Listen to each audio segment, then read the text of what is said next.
এখনো বলবেন যে নির্বাচন কমিশন বিজেপির কথায় চলে না? এখনো বলবেন? এই বিষয় নিয়েই আজ নিউজ নির্ভীকের বিশেষ প্রতিবেদন উপস্থাপন করছি আমি, জাকির হোসেন শেখ, আর ক্যামেরায় জিশান আলী শেখ। প্রসঙ্গ সেই এসআইআর-এর চূড়ান্ত ভোটার তালিকা প্রকাশ। আপনারা তো জানেন যে তারপর থেকে কি হচ্ছে, মানে গত 28শে ফেব্রুয়ারি শনিবার দুপুরের পর অপেক্ষার অবসান হয়েছে, তাই তো?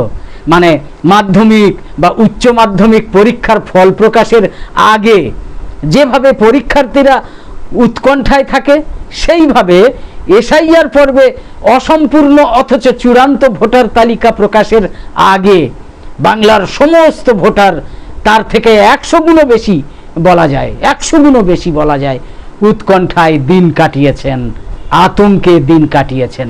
আবার শনিবার সেই অসম্পূর্ণ অথচ চূড়ান্ত ভোটার তালিকা প্রকাশ হবার পর প্রায় 69 লক্ষের বেশি ভোটার আরও বেশি উৎকণ্ঠা আর আতঙ্কে পড়ে গিয়েছেন। পড়েননি? নির্বাচন কমিশনের তুগলকি কাণ্ড দেখে আতঙ্কে পড়ে গিয়েছেন। আর নির্বাচন কমিশনের তুগলকি কাণ্ডের আদ্যপান্ত জানলে তো মাথা একেবারে ঘুরে যাবে। সেজন্যই তো শুরুতেই বলেছি যে এখনো বলবেন যে নির্বাচন কমিশন বিজেপির কথায় চলে না, বিজেপির হয়ে কাজ করে না।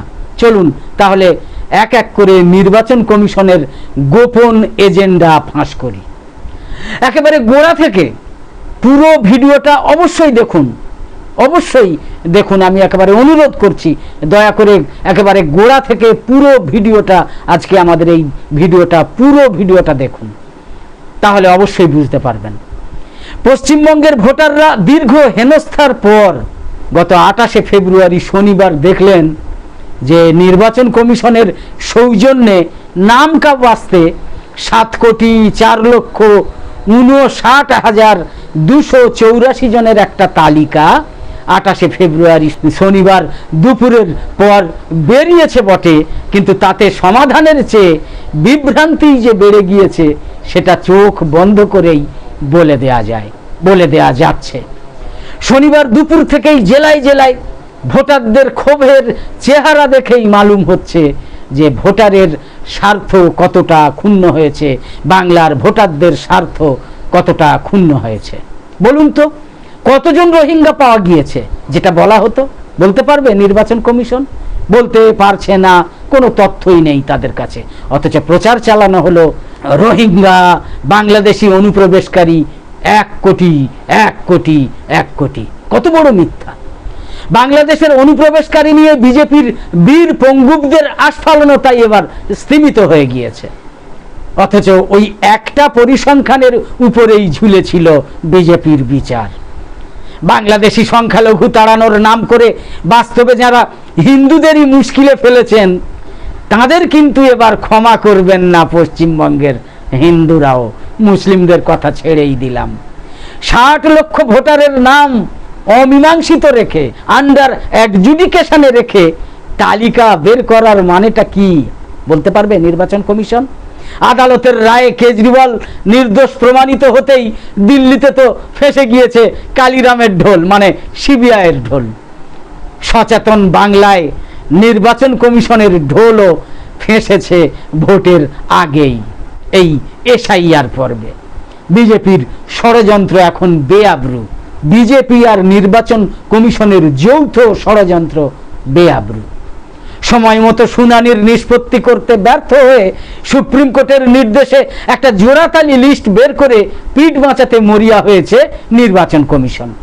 নির্বাচন কমিশনের কথায় স্পষ্ট তো যে এটাই চূড়ান্ত নয়। নির্বাচন কমিশন বলছে এটাই চূড়ান্ত নয়, মানে এর পরেও চূড়ান্ত তালিকা রয়েছে। শনিবারের তালিকার ভিত্তিতেই যে আগামী এপ্রিলে রাজ্যে ভোট হবে তাও হলফ করে বলা যায় না। পরবর্তী সাপ্লিমেন্টারি তালিকা কবে বেরোবে, ক দফায় বেরোবে, সেটাই এখন লাখ টাকার প্রশ্ন। লাখ টাকার প্রশ্ন এটাও যে সংযোজন এবং বিয়োজন শেষ করতে ভোট পর্বই শেষ হয়ে যাবে না তো? নির্বাচনের দিন ঘোষণার আগেই যাবতীয় নিষ্পত্তি সম্ভব কিনা তাও জোর দিয়ে বলতে পারছে না নির্বাচন কমিশন।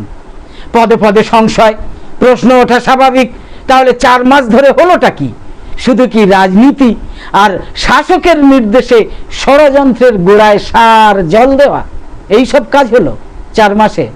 একটা গুরুত্বপূর্ণ বিধানসভা নির্বাচনের আগে বাংলার রাজনীতিকে এভাবে গুলিয়ে দেওয়ার দায় কার? শুধুই নির্বাচন কমিশনের, নাকি কেন্দ্রের শাসক দল বিজেপি এবং স্বরাষ্ট্র মন্ত্রকেরও সমান দায়িত্ব রয়েছে? এই প্রশ্নের উত্তর কিন্তু মানুষ চাইবেই আসন্ন ভোটের আগেই। পশ্চিমবঙ্গে আসন্ন বিধানসভা ভোটের আগেই কিন্তু মানুষ চাইবে। এই আদ্যান্ত বিষিয়ে দেওয়া পরিবেশে ঘোলা জলে মাছ ধরার জন্য যারা ভিন রাজ্য থেকে ছিপ কিনে বাংলা দখলের স্বপ্ন দেখছেন, তাদের সমুচিত জবাব দেবে কিন্তু বাংলার মানুষ, সমুচিত জবাব দেবে কিন্তু বাংলার ভোটাররা। 58 লক্ষ নাম বাদ দিয়ে খসড়া তালিকায় যাদেরই নাম ছিল তারা সবাই কিন্তু শনিবারের চূড়ান্ত ভোটার লিস্টে স্থান পেয়েছেন। কিন্তু দেখা গেল কি?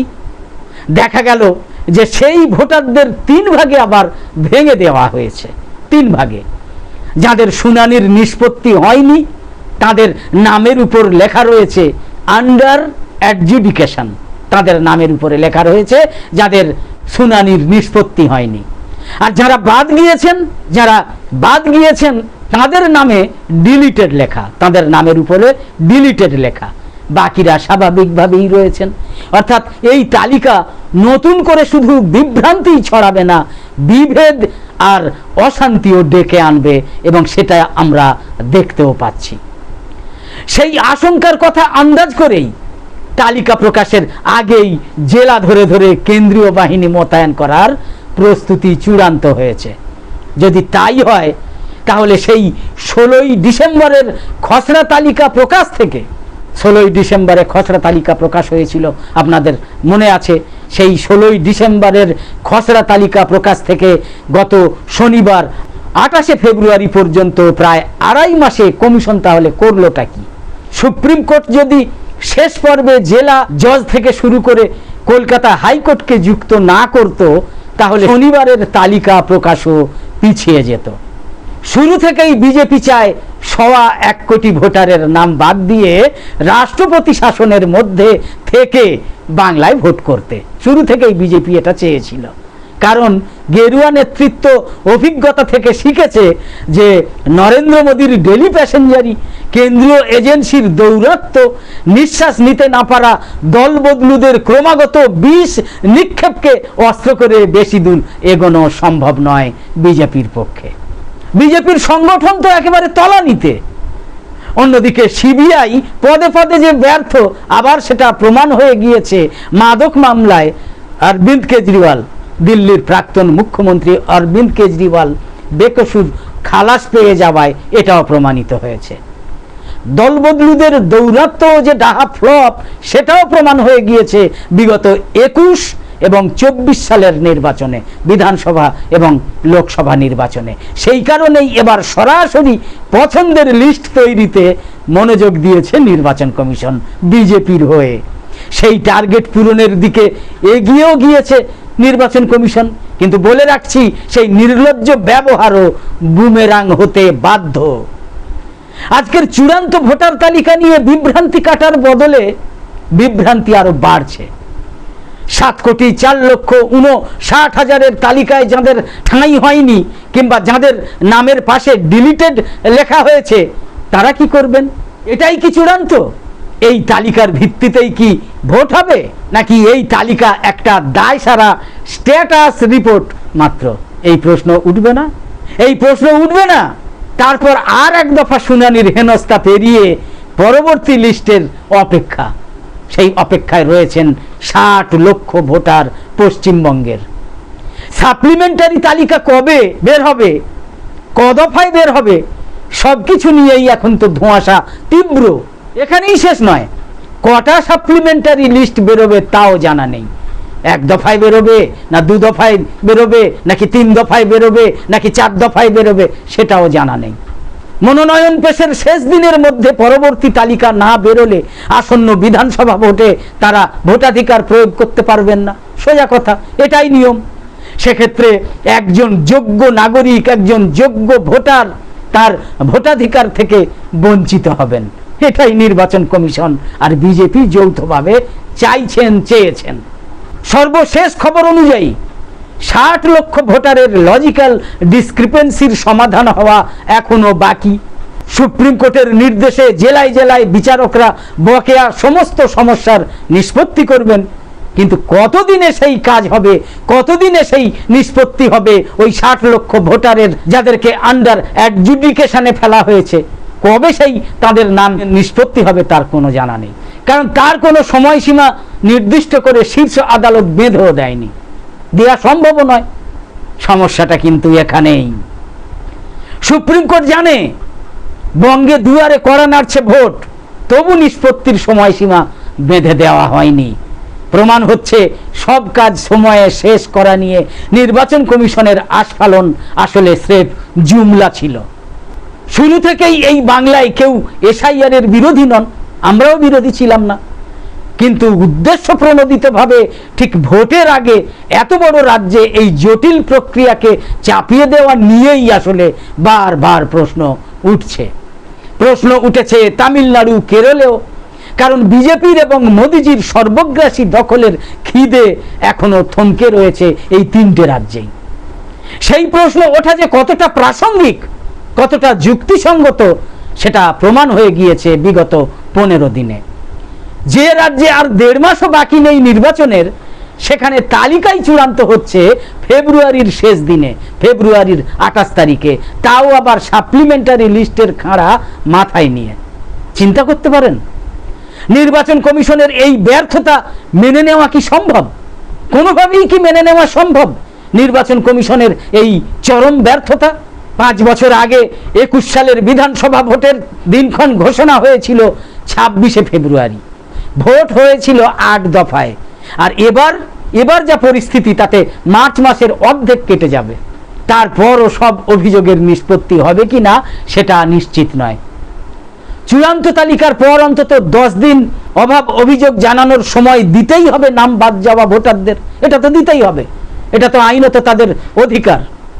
প্রথম 5 দিন ডিইও এবং তারপর সিইওকে অভিযোগ জানানোরই রীতি।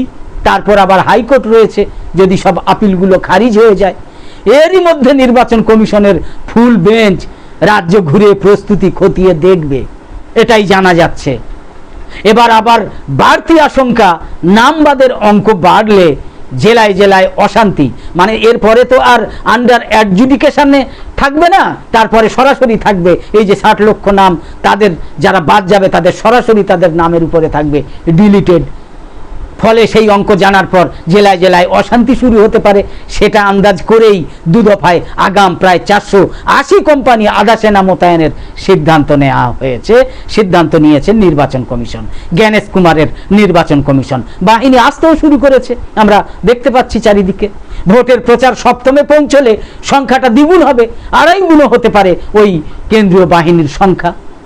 24-এর লোকসভা ভোটে 920 কোম্পানি দিয়ে 7 দফায় ভোট সম্পূর্ণ হয়েছিল, নির্বাচন সম্পূর্ণ হয়েছিল 7 দফায়। এবার সময় কম, মধ্য মার্চ কিংবা 3য় সপ্তাহে নির্বাচনের নির্ঘণ্ট ঘোষণা হলে 2 কি 3 দফায় ভোট শেষ করতে হবে, কারণ সময় তো নেই। কারণ বর্তমান সরকারের মেয়াদ মে মাসের প্রথম সপ্তাহেই কিন্তু শেষ হচ্ছে। বর্তমান সরকারের মেয়াদ, এটা মনে রাখুন, মে মাসের প্রথম সপ্তাহেই শেষ হচ্ছে। তার মধ্যে ফল প্রকাশ করে নতুন সরকারের শপথ গ্রহণই কিন্তু দস্তুর, এটাই নিয়ম, আইনত এটাই নিয়ম। সব পক্ষই বলছে খেলা হবে, সব পক্ষই বলছে খেলা হবে, খেলা হবে, ভয়ঙ্কর খেলা হবে। কিন্তু ভুললে চলবে না, বাংলার কৃষ্টি এবং সংস্কৃতিকে বাঁচিয়েই কিন্তু খেলতে হবে, তাকে জখম করে খেলা নয়। নির্বাচন আসবে যাবে, জয় পরাজয়ও যথারীতি থাকবে, কিন্তু সেই শক্তিকেই জয়ী করতে হবে, সেই শক্তিকেই জয়ী করতে হবে যারা বাংলাকে চেনে, বাংলার মাটির ঘ্রাণ যাদের শিরায় উপশিরায় রয়েছে, সেই শক্তিকেই জয়ী করতে হবে। বহিরাগতদের ঢং আর ভরঙে ভুললে চলবে না, এটা মনে রাখতে হবে। এই ক্ষমতা দখলের খেলা যেন চিরস্থায়ী অভিশাপ হয়ে না দাঁড়ায়। 1600 কিলোমিটার দূরে দিল্লিতে বসে কেউ রিমোটে বাংলাকে পরিচালনা করবে, এই ব্যবস্থা বাঙালির বুকে কুঠারাঘাতের চেয়েও কিন্তু বিস্ময় হবে। কোনোভাবেই অবাঙালি দৌরাত্ম্য মানতে পারবো না। এই বঙ্গের মূল্যবোধকে সম্মান দিয়ে এবং এই বঙ্গের অন্তরাত্মাকে অক্ষত রেখেই নির্বাচনের মাঠে কিন্তু খেলতে হবে, এই কথাটা মনে রাখতে হবে। খালি খেলা হবে বললেই হবে না। বিগত 2 বছরের যাবতীয় বিরোধী ইস্যু ধুয়ে গিয়ে আপনারা দেখেছেন মুখ্য হয়েছে এসআইআর এর হেনস্থা। কাজের চাপে মৃত 61 জন বিএলওর পরিবারকে চাকরি দেওয়ার কথা ঘোষণা করেছে মমতা বন্দ্যোপাধ্যায়ের সরকার। যেসব পরিবার নাম বাদ যাওয়ার চোরাগলিতে প্রিয়জনকে হারিয়েছেন তাদের পাশেও রাজ্য সরকার দাঁড়িয়েছে, আপনারা জানেন। আর গেরুয়া দল শুধু রথ চালাচ্ছে। এর মধ্যেই প্রচ্ছন্ন ইঙ্গিত, ক্ষমতা পেলে তো রথ চালানো দূরের কথা, বুলডোজারও চলবে। এইগুলো খালি মনে রাখবেন। এখন নির্বাচন কমিশনই ঠিক করুক ওরা নির্যাতন কমিশন হবে নাকি কৃতদাস কমিশন হবে নাকি বিজেপি কমিশন হবে। ওই জো হুজুর বলা সাংবিধানিক সংস্থা কিন্তু গণতন্ত্রের কফিনে শেষ পেরেক, এটা মনে রাখতে হবে। তো একদম শেষে বলি, আমাদের আজকের এই ভিডিওর বিষয়বস্তু ভালো লেগে থাকলে এই রকম আরও ভিডিও দেখার জন্য ইউটিউবে নোটিফিকেশন পেতে সাবস্ক্রাইব করে পাশের বেল আইকন অন করে অল সিলেক্ট করে রাখুন। আর ফেসবুকে ফলো করে আমাদের আরও নতুন নতুন ভিডিও বানাতে এবং লাইভ সম্প্রচারে উৎসাহিত করতে লাইক, কমেন্ট এবং বেশি বেশি শেয়ার করে সঙ্গে থাকুন। তো আপাতত শেষ করছি। কামনা করি সকলে সবসময় খুব ভালো এবং সুস্থ থাকুন, সাবধানে থাকুন। পবিত্র রমজান মাস সকলের ভালো কাটুক। ধন্যবাদ।